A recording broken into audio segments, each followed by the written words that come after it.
नमस्कार साथियों। आज हम एक बार फिर आए हैं श्रीनिवास धाम की यात्रा पर। कल हमें एक दर्शक का कमेंट मिला कि मात्र एक आशीर्वाद से मेडिकल रिपोर्ट बदल गई। तो मुझे कुछ लोगों ने पूछा आशीर्वाद के पीछे का विज्ञान क्या है। तो मैं कहना चाहूँगा विज्ञान तो दरअसल हमारी भारतीय सभ्यता के हर पहलू में है। आज भी हमारी माताएं बहनें व्रत रखती है त्योहारों के ऊपर, तो इसमें भी बहुत बड़ा विज्ञान है क्योंकि ये इम्यूनिटी को बढ़ाता है।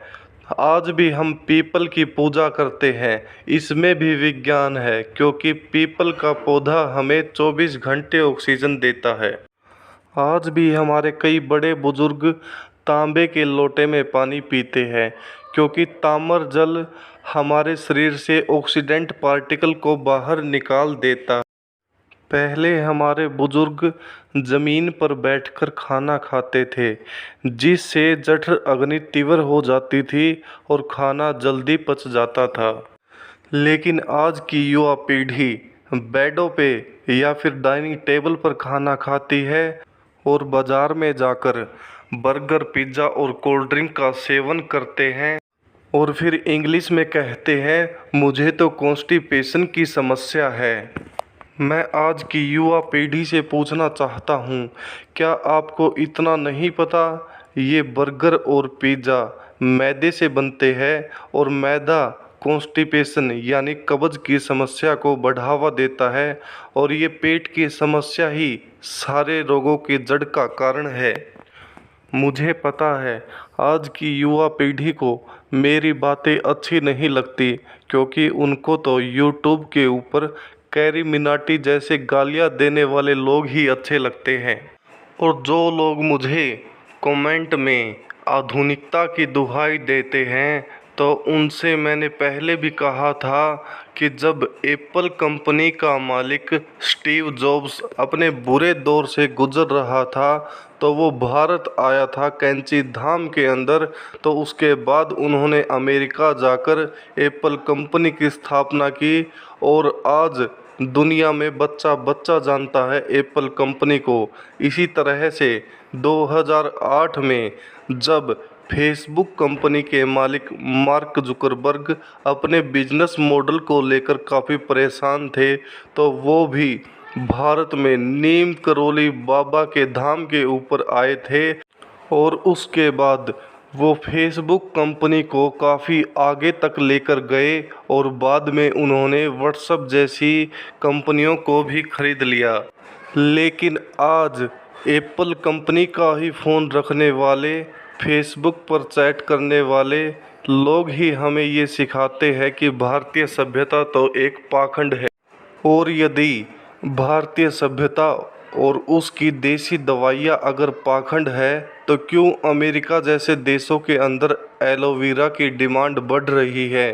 क्यों कतर जैसे देशों के अंदर हमारी देसी नस्ल की गायों के गोबर से बनी खाद की डिमांड बढ़ रही है? क्यों यूरोपियन कंट्रीज़ में भारतीय नस्लों की गायों के A2 मिल्क की डिमांड बढ़ रही है? अब बहुत सारे लोग ऐसे हैं जिनको A1 और A2 मिल्क के बारे में नहीं पता। अगर आप यूरोप या किसी फॉरेन कंट्री में जाएंगे तो वहाँ का एक छोटा बच्चा भी आपको बता देगा A1 और A2 मिल्क क्या होता है। मैं आपको बताना चाहता हूँ कि जो बिना कूब वाले जानवर होते हैं उनका जो मिल्क होता है वो A1 क्वालिटी का होता है। अब A1 का मतलब ये नहीं है कि वो ज़्यादा स्वास्थ्यवर्धक है। A1 का यहाँ पर मतलब है जो स्वास्थ्य के लिए कम स्वास्थ्यवर्धक है। जबकि भारतीय नस्ल की जो कूब वाली गायें होती है उनका मिल्क A2 मिल्क कहलाता है, जो स्वास्थ्य की दृष्टि से काफ़ी अच्छा माना जाता है। लेकिन आजकल हमें बहुत सारे लोग ऐसे मिलते हैं जो कहते हैं हमें गाय का दूध टेस्ट में अच्छा नहीं लगता क्योंकि ये ऐसी एक मानसिकता बन चुकी है। जबकि आज से 30-40 साल पहले गाय के दूध को ही बहुत ज़्यादा स्वादिष्ट माना जाता था। इसीलिए जब अमूल कंपनी आई थी और जब अमूल ने अपना बटर निकाला था तो वो सफ़ेद कलर का था, और जो दूसरी कंपनियां थी उनका जो बटर था वो प्योर गाय के दूध से बना हुआ पीले रंग का बटर हुआ करता था। इसलिए अमूल कंपनी का वो बटर ज़्यादा नहीं बिका, तो इसलिए अमूल कंपनी ने अपने बटर में पीला रंग मिलाया ताकि उनका जो बटर यानी मक्खन है वो पीले रंग का दिखाई दे, ताकि लोगों को विश्वास हो जाए कि ये गाय के दूध से बना हुआ ही बटर है। ये कहीं ना कहीं हमारी ही नाकामी है कि हम हमारी सभ्यता के अंदर छिपे ज्ञान को भुला रहे हैं और यूरोपियन कल्चर के ज्ञान को बढ़ावा दे रहे हैं, जिसका नतीजा क्या निकल रहा है कि आज हर परिवार के अंदर हर व्यक्ति किसी ना किसी बीमारी से पीड़ित है, क्योंकि हमने अपना नेचुरल खाना छोड़कर, देसी गाय के दूध दही के खाने को छोड़कर हमने यूरोपियन कंट्रीज के फास्ट फूड, चाइना के चाइनीज़ फूड और कोल्ड ड्रिंक जैसे पदार्थों का सेवन करना शुरू कर दिया। और अंत में हम बात करते हैं झाड़ा या फिर आशीर्वाद के पीछे का विज्ञान क्या है। तो मैं आपको बताना चाहता हूँ, दरअसल इंसान के दो प्रकार के माइंड होते हैं, एक कॉन्शियस माइंड और दूसरा सब कॉन्शियस माइंड। कॉन्शियस माइंड वो होता है जो सारा दिन सोचता रहता है, जो हमारा किसी एक चीज़ के ऊपर ध्यान लगने से रोकता है।